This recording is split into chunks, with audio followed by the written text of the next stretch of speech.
na pag-uusapan lang at hindi naman to person. Kung may mga tinatamaan, hindi naman po kayo ang pinapatamaan ito at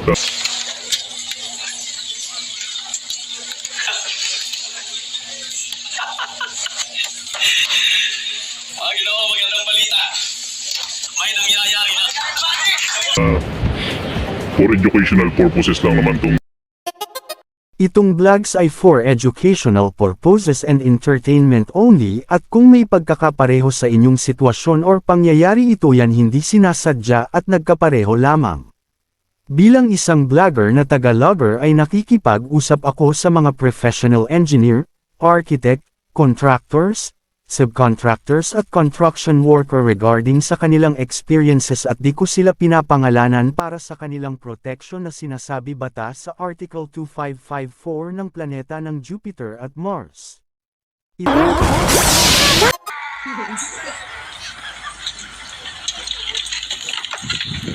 Ano nangyari at trinabaho ng ICC, kasama scope of work natin si Duterte? Asa ng mga tao bakit di trabawin mga natitira pang trabaho sa loob ng site na pinaproject natin? Wala daw si boss pambili materyales sa site.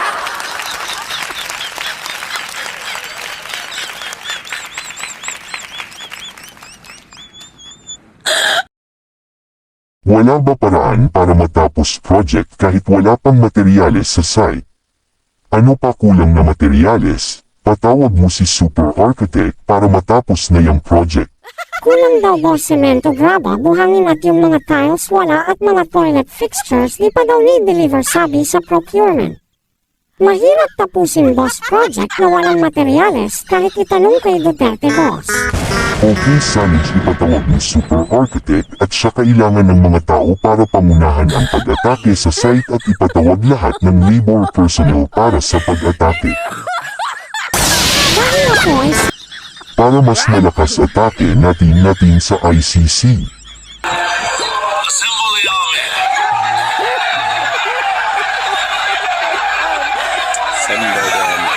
kailangan daw tayo sa gym at ipagtatanggal natin ang dating kasalanto. Dahil ako ay super architect, pupuntahan at kitsunan natin mga chismoso at chismoso at mga keyboard warrior guys.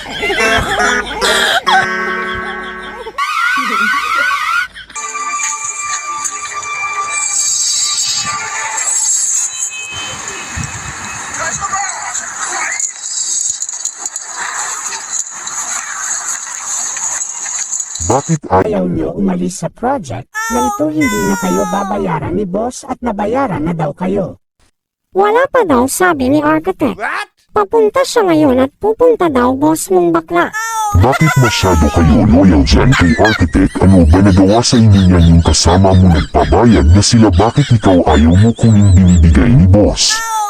Hindi alam ni architect na nagpabayad sila ako kung ano sabihin ni architect yun ang dapat kung ano sabihin ni architect yun ang gagawin ko.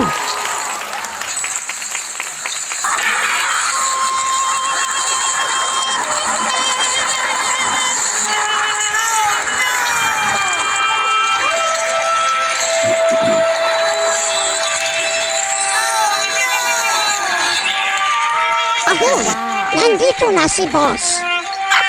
Nandyan na ang architect ninyo na mayabang tingnan mo sa likod mo.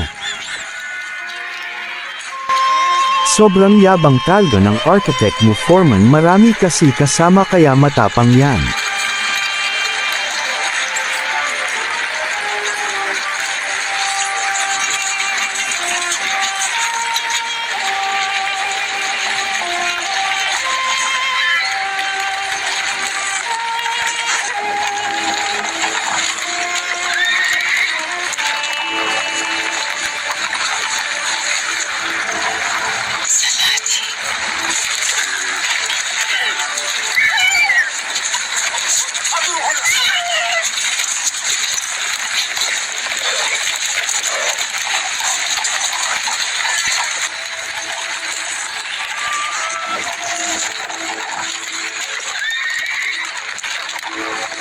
Guwapo pala ni architect. Super architect, tulong. Dahil ako ay super architect.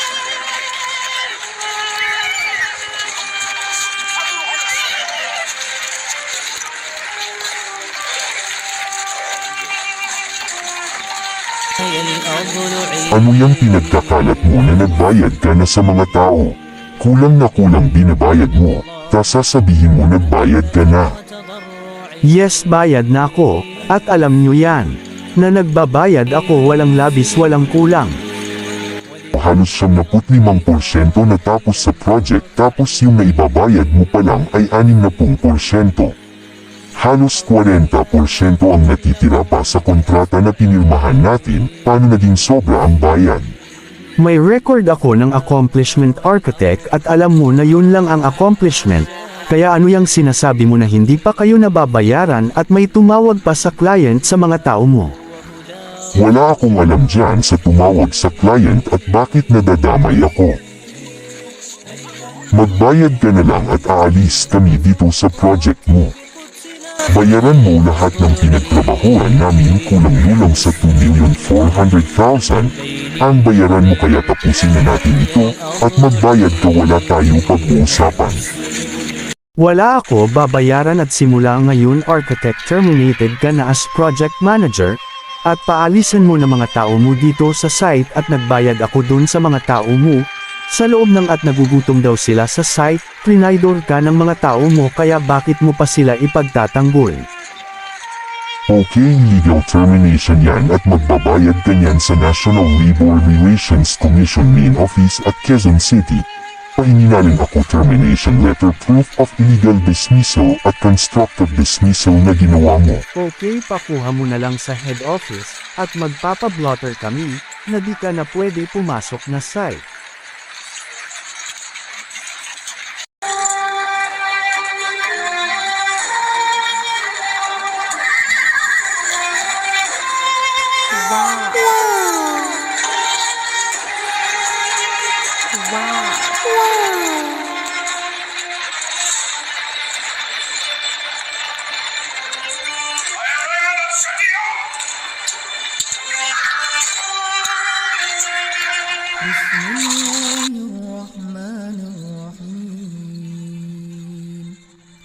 قل أعوذ برب الناس ملك الناس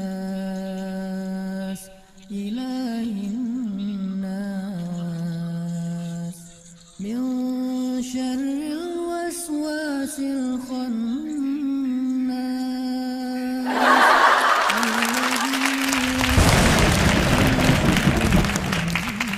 Naningil daw kayo direkta sa client at kumuha kayo ng pera na walang pinalam sa akin. Lahat kayo tinulungan ko bumaba ako sa pwesto para sa inyo at mag-traidor lang pala kayo. Paano ko kayo mababayaran kung mga traidor kayo pag nakatalikod ako? Hindi pa natatapos project. Kumuha na kayo ng pera tapos nyo na ba at ang tatapang nyo kumuha ng pera? Tatapang nyo kumuha ng pera.